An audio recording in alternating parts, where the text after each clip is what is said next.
Stop, don't scroll. What you are about to hear was not prepared for a general audience. It was prepared for you specifically, and the fact that you are watching right now is not coincidence. The heavens have made an announcement, and you almost missed it. You have not slept a full night in longer than you can remember, not truly. The body goes down, but the soul stands guard. You wake at 3 in the morning with a weight on the chest that has no name, a pressure that doesn't attach to any single problem, but wraps around everything. You have tried earlier bedtimes, quieter evenings, longer prayers before the lights go out. And still, when the alarm sounds, the weight is already there, already waiting like it never left. Because it didn't. You have stood at the same crossroads so many times you have memorized the signs. The fork looks different each time. Different people, different stakes, different disguises. But the pattern underneath is the same pattern, and you know it. You have diagnosed it. You have named it out loud to yourself in the car, in the quiet after everyone else fell asleep. And still, when the moment comes, the decision gets made in the exhaustion. In the urgency, and somewhere in the body you already know before it is done that it will need to be revisited. The seeing has not been enough to break it. And then you come home, and the weight walks in before you do. Your spouse has learned not to ask how the day was, not because the love left, but because experience taught them what the posture in the doorway already communicates. The children calibrate the room to the sound of your keys on the counter. The grandchild who reaches for you gets your arms, gets your presence. But somewhere behind the eyes, you are still on the highway, still carrying what the day put on you, and the people who love you most can feel the distance you cannot close on your own. In the next few minutes, I'm going to show you exactly where you have been for the last several months. Not to make you feel it again, but so that the silence finally makes sense. You are going to recognize yourself not in the general outline, but in the specific night, the specific decision, the specific moment at the dinner table when you looked up and realized the house had adjusted to you instead of resting in you.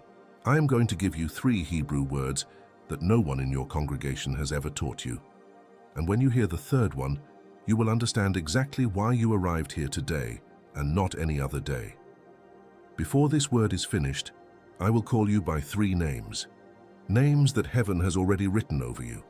Not a general blessing spoken over a room, a specific commission spoken over your life, your season, your next step. If you leave before the ceiling, you leave without the names. And beloved, you have waited far too long to leave empty-handed again. There is a seed in the ground right now that no one planted with a ceremony. No celebration, no announcement, no visible evidence that anything is moving. The soil is hard. The winter has been long. Nothing above the surface suggests that life is organizing itself underneath with absolute precision. But the seed was placed there by hands that knew what it carried, and the depth of the cold has never once been a signal to stop. The winter is not the verdict. The winter is the last condition before the breaking. You have not been fighting poorly. Let me say that again so it lands where it needs to land. You have not been losing because your faith is insufficient, your prayer is undisciplined, or your doubt is too loud. You have been fighting without the instrument that was promised to you, an instrument that exists, that has a name, that was left by someone who understood exactly the terrain you are walking through. You did not know it existed. That ends today. Write "I am here" in the comments right now. Not as a reaction, as a decree that you are present, that you are positioned, that the announcement the heavens made was not wasted on you.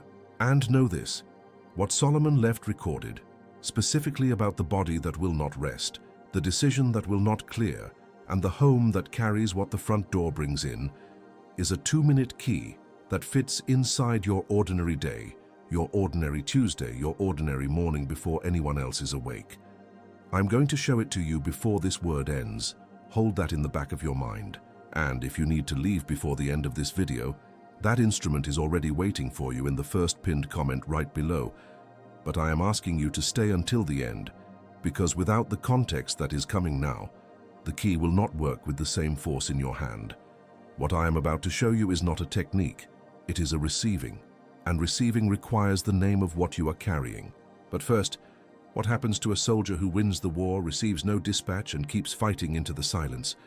What happens to the armor that never comes off, the posture that never releases, the hand that grips the weapon in sleep, long after the truce was signed? Stay with me. You arrived here because something you did today opened an exception in heaven. The word was given, the decree was issued. And now begins the part that most people miss, because between the announcement received and the announcement walking out through your front door, visible in your posture, and felt in every room your family breathes in, there is a gap. A gap the enemy understands better than you do. It is in that gap that the chosen lose what was already granted to them, not because the decree was revoked, because they came home still armored at the peace table, and they did not have the instrument to help the body receive what the announcement had already declared.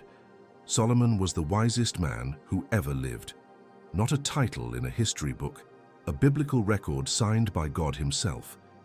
When given the chance to ask for anything at all, he did not ask for the defeat of his enemies, for long life, or for wealth. He asked for wisdom, and God was so moved by the request that he gave the wisdom and everything else alongside it. He judged the dispute of the two mothers when no one else in the kingdom could. He wrote 3,000 proverbs. He governed Israel at the highest apex that nation ever reached, before or since. The Queen of Sheba traveled months through desert and silence just to test that wisdom, and when she returned, she said that not half of it had been reported. And Jesus himself, Jesus by name, cited Solomon. He did not carry that wisdom into the grave. He left it recorded with a surgical precision that crossed 3,000 years without losing its edge. He left recorded how to stop reaching for a weapon at a battle heaven already called finished, so the hands that have been gripping through every sleepless night can finally open and receive the dispatch that was sent before this morning's alarm went off. He left recorded how to walk through your own front door as the one the announcement was made for, not as someone still bracing at the threshold, so your family finally receives the presence they have been waiting for and not the armor they have quietly learned to work around. And he left recorded how to carry yourself as the chosen one who knows the MOED has arrived, to stop deciding from the crouch, stop seeking counsel from those still lost in their own fog, and stop waiting for permission to exhale. Before I name the instrument, move your thumb to the first pinned comment, right below. Don't click yet. Just let your gaze reach it and recognize that it's there. Do that now. I gathered this into a guide called The Code of Solomon's Wisdom. It is a written guide in PDF that you read in a single sitting of 40 minutes, plus the audio of the Ritual of the Righteous Sleep in MP3 to listen to before bed, and the written guide of the 7 morning decrees in PDF to open in the first hour of the day. It is in the first pinned comment, right below. The union of the wisdom of Proverbs with the principles of peaceful restoration, what moves a person out of the survival posture and into the posture of clarity and decision. Solomon wrote it. I organized it for the ordinary day you are living right now, in the week that begins tomorrow. Along with the main guide come 2 instruments I placed there, because without them, the guide would have a gap. The first is the Ritual of the Righteous Sleep. 10 minutes before bed, guided by Psalm 4:8. I will both lay me down in peace and sleep. For thou, Lord, only makest me dwell in safety. Not a modern relaxation technique. The act of placing into the guard of the one who never sleeps everything, the battle of the day put on you. So your soul stops standing watch over a war heaven has already declared finished. For the one who no longer remembers what it means to lie down and have the mind close along with the eyes. The second is the awakening of clarity, the 7 morning decrees. 5 minutes upon waking, before your phone, before your coffee, before the first message the world tries to write into you. 7 decrees spoken in your own voice, drawn from the wisdom of Proverbs, that position the day before the day positions you. The posture of the chosen one, before the calendar, the reminders and the residue of yesterday's battle speak first. Because you did not carry the promise through this entire season, to begin every morning still braced for a war. Heaven already settled. And the value, less than a Starbucks coffee in the afternoon, less than a simple Sunday lunch with your family, less than a tank of gas to drive to church on Sunday.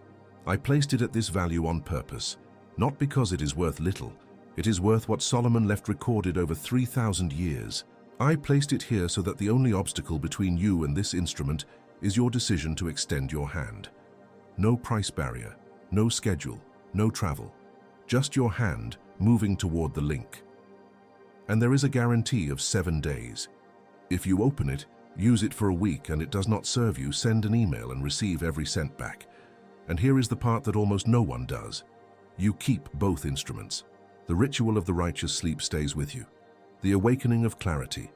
The 7 morning decrees stays with you, even after the refund. This is not generosity. It is the recognition that the risk of testing cannot be yours. The risk is ours. The only risk that remains for you is the risk of not testing. Several people here on this channel in recent weeks have already received this instrument. Fathers, grandparents, people who carry their household on their backs. I have read messages from a husband who sat down at the dinner table and his wife noticed the difference without needing to ask. From a grandmother who managed to pray with her grandchild without the weight of the day crossing the prayer. From those who slept through the night for the first time in months because the soul finally received permission to hand the battle over to hands that never tire. It is not magic. It is the right instrument in the right hand. And while they sleep tonight with their souls surrendered, your calendar keeps running. The next night you lay your head down with your soul still on watch is not months away. It is tonight, maybe 3 hours from now. The next morning you wake up already in the crouch is tomorrow. Each night without the ritual of the righteous sleep is a night your body pays. Each morning without the awakening of clarity. The 7. Morning decrees is a morning the world rewrites before you do. Each day without the code of Solomon's wisdom is a day the house still carries what the front door brings in. The cost of waiting is not 0, but do not leave now. The ceiling is not finished. What I need to show you next is larger than any instrument Solomon recorded. It is the Hebrew name of what is happening to you in this exact moment, the name of the appointment that was opened in heaven because of what you did today. And when you hear that name, you will understand why everything until now was preparation for a single word: stay. There is a pattern in heaven's record that no one warns you about. Before the Moed breaks open, before the appointed moment shifts everything visible, there are 5 signatures written into the season just before it. Not signs of failure, not evidence of abandonment. Signatures. Marks pressed into the life of the one who was entrusted to carry the promise all the way to the threshold. I'm going to name 5 of them now, and if you recognize yourself in what I describe, I want you to know something before I finish. What you interpreted as evidence that you were losing was the handwriting of heaven confirming that you were still in position. The first signature is this: you have prayed, and something in the prayer changed tone. It used to reach outward, upward with a kind of momentum, the words going somewhere. Now the words go up and seem to stop. Not because God stopped listening, because your body has been so long in the fight that even your prayer posture is still defensive, armor still buckled, fists still closed, hands that learned to grip and forgot how to receive. The one who prays from exhaustion prays in circles, not because the faith is insufficient, but because the body has not yet received the dispatch. The battle ended. The prayer posture doesn't know it yet. The second signature, the same crossroads, a different disguise. You have stood at this fork before. The names changed, the stakes changed, the people changed. But the moment you arrive at the point of decision, something locks. The seeing is clear, clearer than it has ever been. You can diagram the pattern from the outside. And still, when the weight of the day presses down and the answer is needed now, the decision gets made from the crouch, not from the crown. This is not weakness. This is what happens when the chosen one moves without the instrument of discernment that was prepared for exactly this terrain. The third signature: your house has been adjusting to you. Not because your family stopped loving you, because love learned the shape of your exhaustion. Your spouse reads the posture in the doorway before a word is spoken. The children calibrate the room to the sound of your arrival. The grandchild who reaches for you gets your arms, gets your presence. But somewhere behind the eyes you are still on the highway, still sorting what the day handed you. And the people under your roof have quietly, lovingly learned to work around the weight rather than ask you to put it down. This is not failure at home. This is what the house looks like when the man carrying the promise has not yet received the news that the war is over. The fourth signature, somewhere in the last year and a half, a measuring stick appeared that was never yours. Other timelines, other breakthroughs, other people's momentum. You picked that stick up, not out of envy, out of exhaustion, and started using it to measure a distance that does not apply to your trajectory. Resources that should have grown seem to drain through invisible gaps. Energy that should have compounded, scattered across urgencies that were not yours to carry. When the chosen one is operating without the instrument appointed for the season, the gap between effort and outcome stops making sense. It is not because the harvest was revoked. It is because the field is ready and the key has not been used. The fifth signature, what used to be a flame, is now an ember.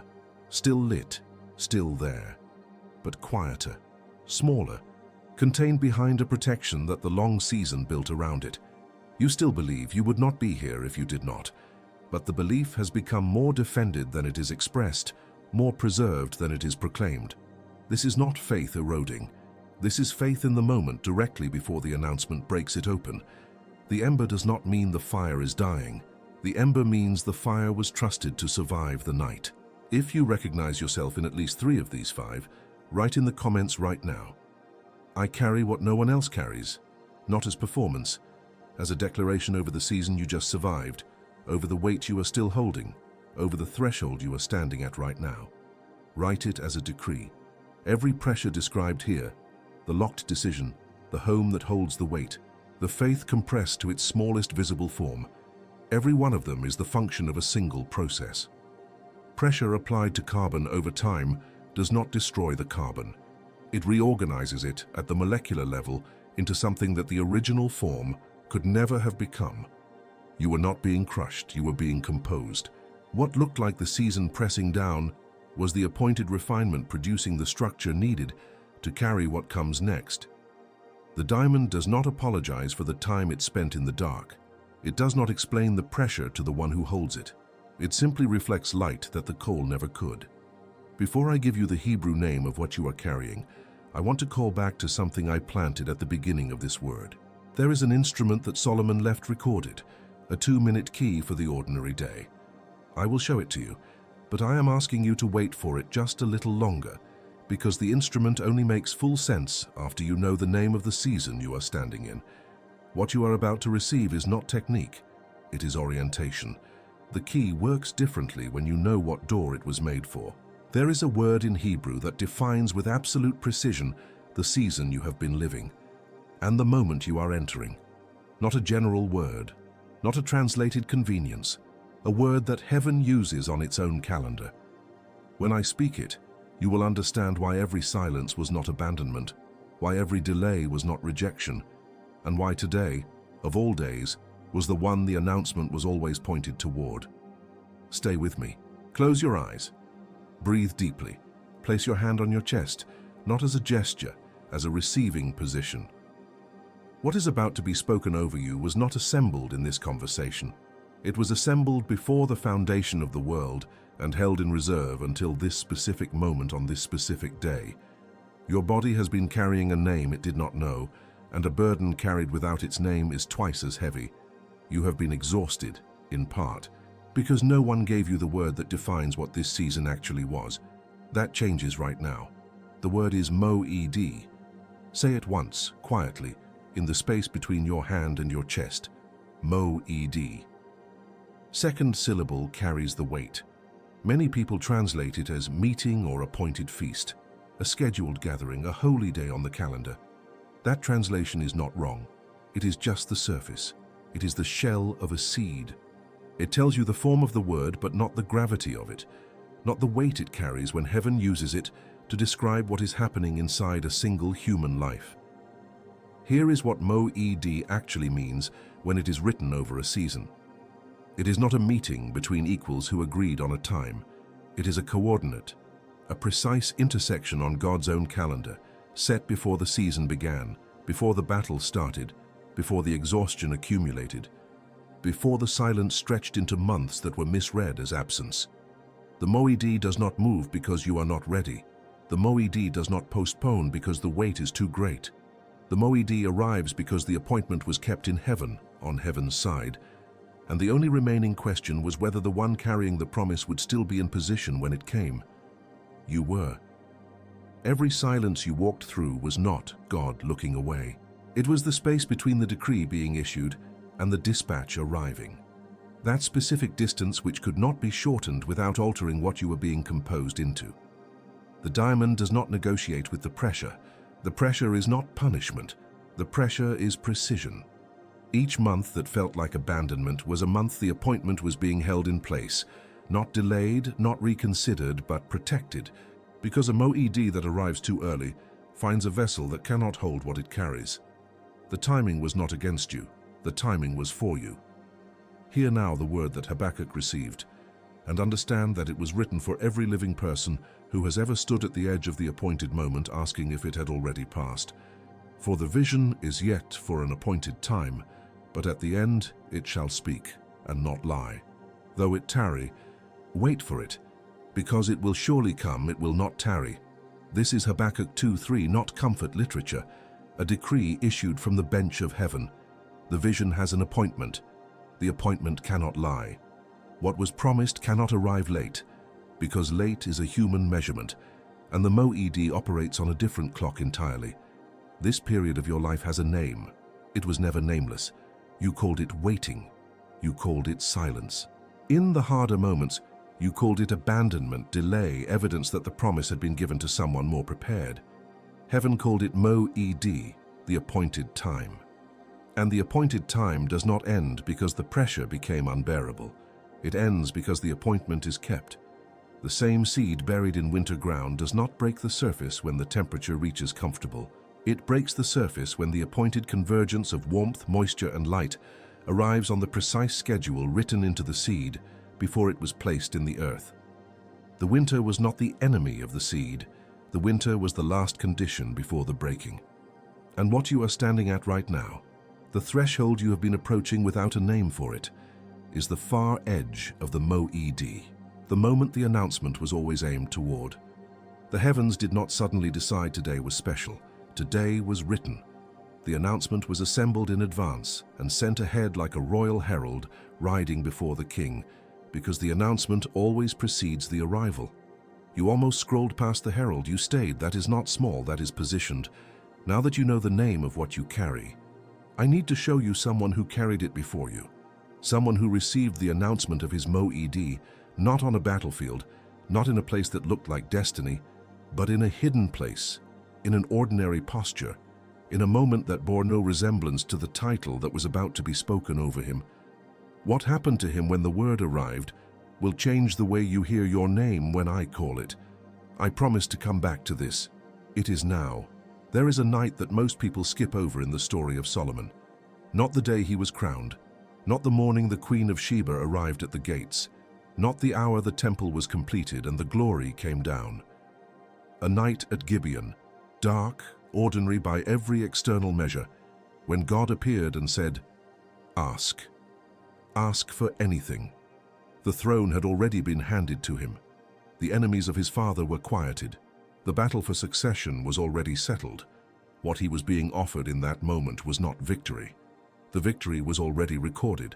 What he was being offered was the instrument to receive what had been granted, to govern what had already been won. And Solomon did not ask for power, longer life, or the removal of threats. He asked for wisdom. The moed had arrived, and his answer to it changed the trajectory of a kingdom. You have been there, not at a throne, not at a temple gate, but at the crossroads where the battle should have already resolved, and yet the body still hasn't received the news. You have been given what Solomon was given, an appointment, a position, a word spoken over you before you could earn it. What you have not yet had is the moment at Gibeon, the moment where the question arrives not as pressure, but as invitation. What do you need to carry what you've been given into the ordinary day that begins tomorrow? But before Solomon, there was Gideon. Write this down in the part of you that keeps score of what you deserve. Gideon's announcement arrived at a winepress, not a battlefield, not a throne room, not a moment that bore any resemblance to the title about to be spoken over him. He was hiding, threshing wheat in concealment so the enemy couldn't find it, managing survival in a posture of retreat. And the angel of the Lord looked at him and said, mighty warrior, not you will become, not once you fix this perhaps. The announcement preceded the behavior. The MOED does not wait for the posture to match the title. The title arrives first. The posture follows. This is where you have been living, not in failure, in the winepress, managing survival. While heaven has already issued the announcement and is waiting for you to receive it, rather than explain why it cannot possibly be for someone in your condition. The announcement was not conditional on your composure. It was not held pending your consistency. It was sent, and it arrived here today at this exact moment on heaven's calendar. If this word is landing where it needs to land, if you recognize the winepress, if you remember your own version of Gibeon where the prayer went up and the silence came back, press the like on this word right now. Because somewhere in your circle there is a father, a spouse, a woman carrying a household, someone standing at their own winepress who needs to hear what Gideon heard. Every like moves this word toward them. You are not pressing it for me.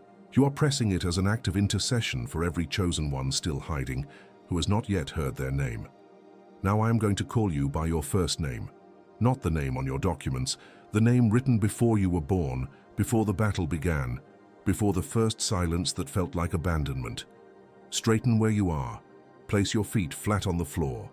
Open your hands. What I'm about to speak is not suggestion. It is record. You are the keeper of the promise. That is the first name.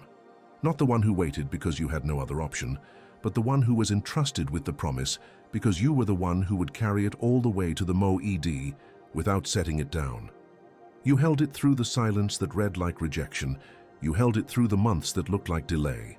The promise was not placed in your keeping because you were the most prepared. It was placed in your keeping because heaven looked ahead and knew you would still be holding it when the appointed moment arrived. That is not ordinary. That is the specific selection of someone built to carry weight across distance without releasing what was entrusted. You were not abandoned in the waiting. You were chosen to guard something that required exactly your hands.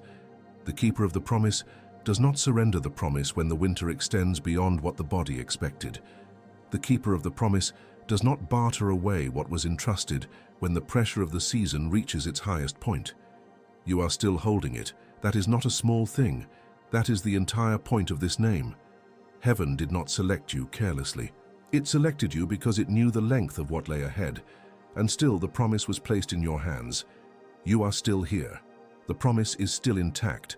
The MOED has arrived. You are the bearer of the decree. Heaven issued a word over your life, not a general encouragement, a specific decree pressed into the design of the season you just survived. A bearer does not generate what they carry. A bearer embodies it through the pressure of the journey. Every silent month, every morning, you woke already in the crouch and still chose to move. Every decision made in exhaustion that was revisited and carried again. Those were not evidence of weakness. They were the bearing. The decree was being pressed into your structure the way the crown is forged before the coronation ceremony. You did not earn the decree. You bore it. And what is pressed into the bearer through bearing is what gives the decree its authority when it is finally spoken aloud in every room you walk into. The bearer of the decree does not carry what was given tentatively, as though it might be recalled. The one who issued it does not revoke. The decree is not provisional, it is final. And you are the one it was issued for, not after you changed, not after you proved yourself, not after the posture improved. Now, in the body you are in today, in the house that is still receiving the news, in the life that is standing at the threshold of what heaven declared before you could see it coming, you are sent before the time. This is the third name, and it is the one that explains everything the first two left open. You were not placed in this moment by accident. You were positioned in advance, deployed to this specific coordinate on heaven's calendar before the calendar was visible to you. The announcement the heavens just made is not the beginning of your story. It is the confirmation of a chapter written before you were born. You were not slow. You were not behind. You were sent before the moment so that when the moment arrived, someone would already be standing there to receive it. The soldier who arrives first is not early. They were deployed in advance. Being sent before the time means that every road that led here, including the ones that looked like detours, The ones that looked like losses, the ones you could not explain to anyone who asked, was part of the deployment. You were not wandering, you were being positioned. The Moed does not find the chosen one off course. The Moed finds the chosen one exactly where they were placed. You did not arrive here by accident. You arrived here on time. These three names are not separate identities worn in rotation. They are one frequency, the same frequency Solomon operated on at Gibeon, that Gideon received standing in a winepress with wheat on his hands, that every chosen one in the record moved in when the appointed moment finally broke open. What was just spoken over you did not originate here. It was transmitted from the same source that issued those names before the foundation of the world. Your receiver has been tuned to this frequency longer than you knew. The pressure of the season was not punishment. It was the tuning. And now the signal is clear, but there is something the enemy does not want you to know about these three names. Because when you understand what they authorize, what they legally permit you to do to claim to walk in from this day forward, he loses the primary weapon he has been using against you. That weapon is older than this season, and naming it is the next thing. Now that you know your name, keeper of the promise, bearer of the decree, sent before the time, the adversary loses his primary advantage, which was your ignorance of your own position. A soldier who does not know the battle is over can be manipulated with exhaustion. A soldier who knows the Moed has arrived cannot. This is why what comes next is not encouragement. It is a map. The adversary has 3 moves left. You need to recognize them before he makes them, because he will make them, and he will make them tonight. The first move is comparison. The whisper arrives disguised as honest assessment. Look at their breakthrough. Look at their timeline. Look at how far the others have traveled while you were standing still. The adversary does not introduce this thought loudly. He offers it gently, almost helpfully, like a measuring stick placed beside you by a friend. And you pick it up, because you are tired. And tired people measure themselves against visible motion. That stick was never yours. It was placed there to make your appointed trajectory look like delay. The weapon against this move is the decree of singular trajectory. Speak it aloud, not as an affirmation, as a legal record. My timeline is not measured by another person's calendar. My Moed is not behind because someone else's season moved faster. The appointed time was set for my trajectory before either of us was born. The decree of singularity does not deny that others are moving. It refuses the measuring stick that was never calibrated for your road. You do not compare a winter seed to a summer bloom and call the seed delayed. The second move is the misreading of silence. The adversary cannot stop the Moed from arriving, so he floods the interval with static, small fires, recurring urgencies, background noise at the precise frequency that drowns out the still, small voice. And in that noise, the absence of a loud answer starts to sound like a verdict. The silence was not the verdict. The silence was the interval between the decree being issued in heaven and the dispatch arriving in your body. What you heard as no was the sound of the announcement being assembled before it was sent. The weapon against this move is the memory of the altar. There was a moment, you know the one, when God was not ambiguous, not theoretical, not inherited from your family's vocabulary. Undeniable, real in a way that you could not later explain to someone who was not there. Go back to that altar right now. That moment is not nostalgia, it is legal evidence. In the court of heaven, the record of that encounter stands as testimony that the covenant was made and was not revoked by what came after. Memory of the altar outlasts the season of silence. The silence did not erase what was spoken there. The third move is the weight of the threshold. The adversary understands that the greatest moment of vulnerability is not the beginning of the journey. It is the last mile before the turn. He does not argue with the promise at the start. He waits until the body is at its most depleted, until the distance already traveled makes the thought of advancing feel absurd, until the gap between what was promised and what is visible is at its widest. Then he places the full weight of the accumulated season on the threshold and calls it evidence that nothing is coming. The weapon against this move is the resistance of the last second. Not accelerating, not performing, simply refusing to step back from the threshold when the weight is at its heaviest. The announcement has already been made. Heaven does not assemble a herald, send the rider, and then recall the proclamation at the gate. The announcement precedes the arrival. You were stationed at this threshold in advance. The instruction is not to run, it is to remain standing. The one who does not move at the last second is the one who is still in position when the gate opens. Subscribe to this channel right now, not as a social gesture, not as an algorithm favor, but as the positioning of a receiver for the days ahead. What was spoken over you today is the beginning of a transmission, not the entirety of it.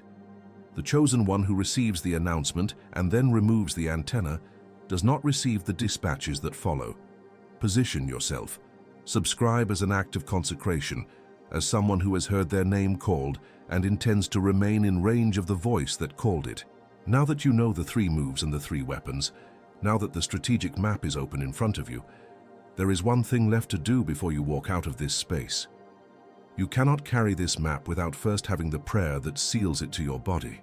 Not a prayer I say over you from a distance, a prayer I conduct in the room you are in with your voice and your breath. The weapons need to be consecrated to the hands that will use them, and the consecration requires a name to be spoken. Your name, in full. Stay. Close your eyes now. Place both hands over your chest. Breathe deeply before we continue. Father, I am tired in places no one has seen. I am tired in the body that has not fully rested in longer than I can remember. The kind of tired that sleep arrives at and does not touch. I am tired in the decisions I have made from the bottom of what I had left, in the patterns I diagnosed but could not break, in the knowledge that the seeing was not enough to stop the circling. And I am tired in the home, in the doorway I have crossed 100 times carrying what the day put on me, in the family that has quietly, lovingly learned to work around the weight instead of asking me to set it down. I come without pretense. I come exactly as I am. Every unresolved thing still in my hands, every unanswered question still in the body, every exhausted decision still in the posture. I bring it all. I have nothing left to perform. And I declare this. I did not come this far to leave without what was promised. I held the promise through the silence that felt like rejection. I carried the decree through the months that read like abandonment. I remained in position through the season that lasted longer than I had the endurance for, and I am still here. The Mo-ED arrived on your calendar, not on mine, and I receive it now.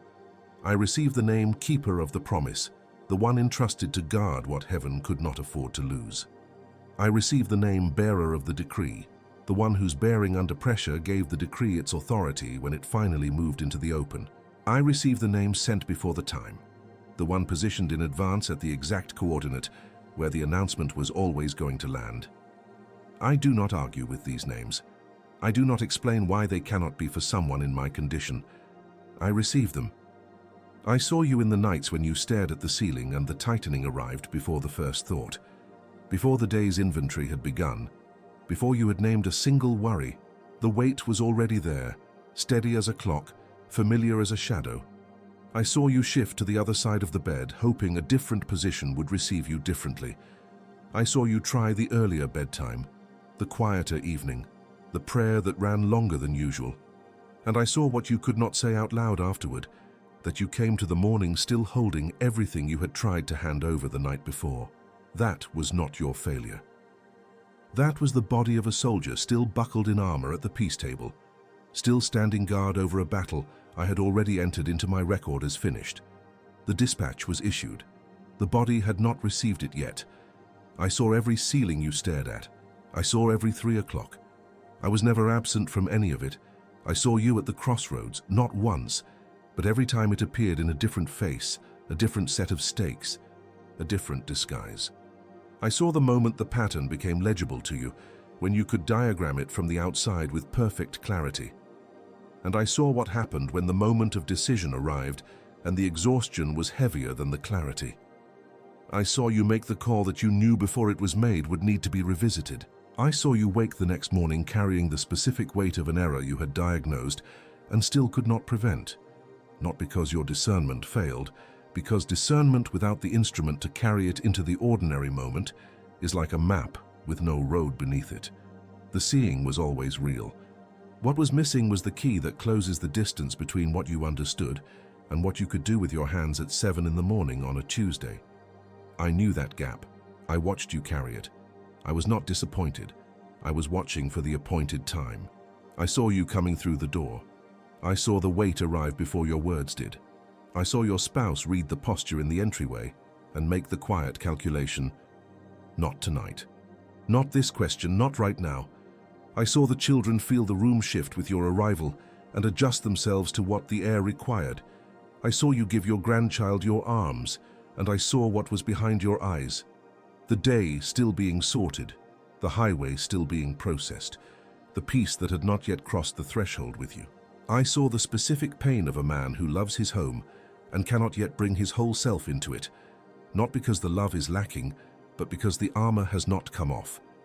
The armor was earned in a real battle, but the battle has a new status in my record, and the gap between what heaven declared and what the house still feels, that is the gap the announcement was always meant to close.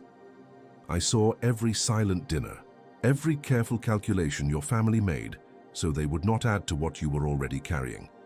I saw all of it, and now hear me, not as comfort, as commission. The battle is closed in my record. The announcement has been made in the unseen and sent forward ahead of what is arriving.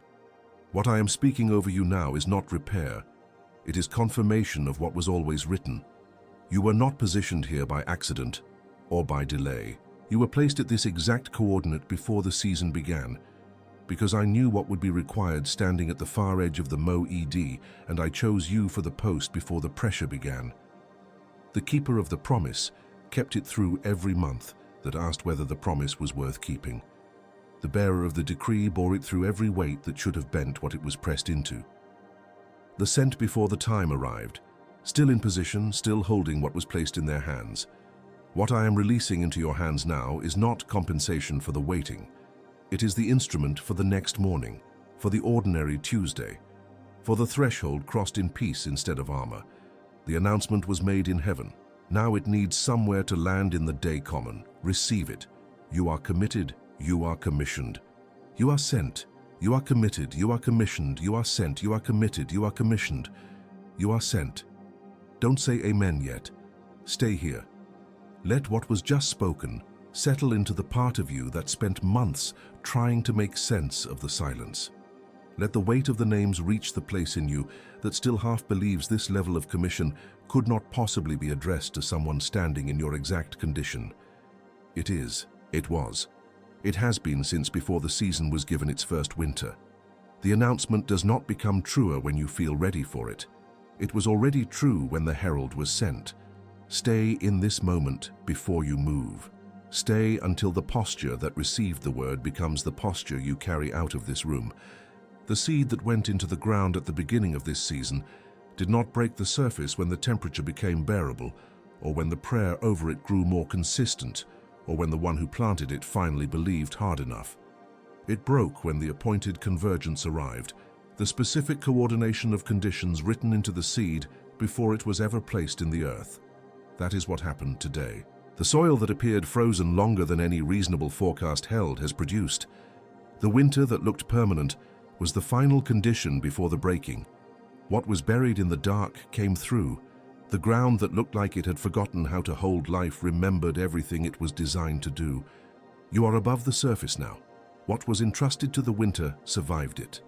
Now you may say, Amen. Don't open your eyes yet.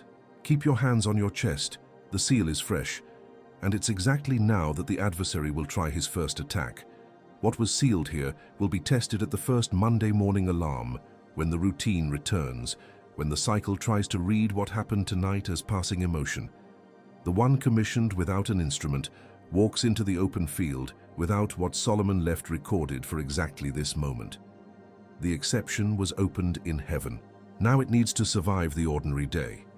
The Code of Solomon's wisdom is in the first pinned comment right below, not as a substitute for what you received in this word, as a companion to defend what was sealed, because a decree without an instrument decays at the first Monday morning. And the adversary counts on Monday, less than a Starbucks coffee in the afternoon, less than a Saturday afternoon snack, 7 days guaranteed, And both bonus instruments stay with you even if it doesn't serve you. The risk is ours. The hand is yours. Click now, while the decree is still alive in your chest. Not tomorrow, not after the shower. Because the one who leaves it for later, leaves it for never. And the adversary counts on later. That voice whispering right now, you'll see later, decide tomorrow, now is not the time. That voice is not yours. It is the voice of the one who lost today in the court of heaven and is trying to recover ground on your Monday morning. He has counted on later before. He is counting on it now. Click before the adversary speaks louder than the decree that has just been sealed over your head. And now the last word. There is someone in your circle still fighting a battle, heaven already settled, still buckled in armor at the peace table, still holding the dispatch that was never placed in their hands. They will not stop mid-scroll on their own. That someone is you. This is not sharing a video. It is sending the announcement ahead of what is arriving. Now close your eyes. Breathe 3 times. Remain in silence until the video ends. What was done here needs to land. Don't scroll. Stay.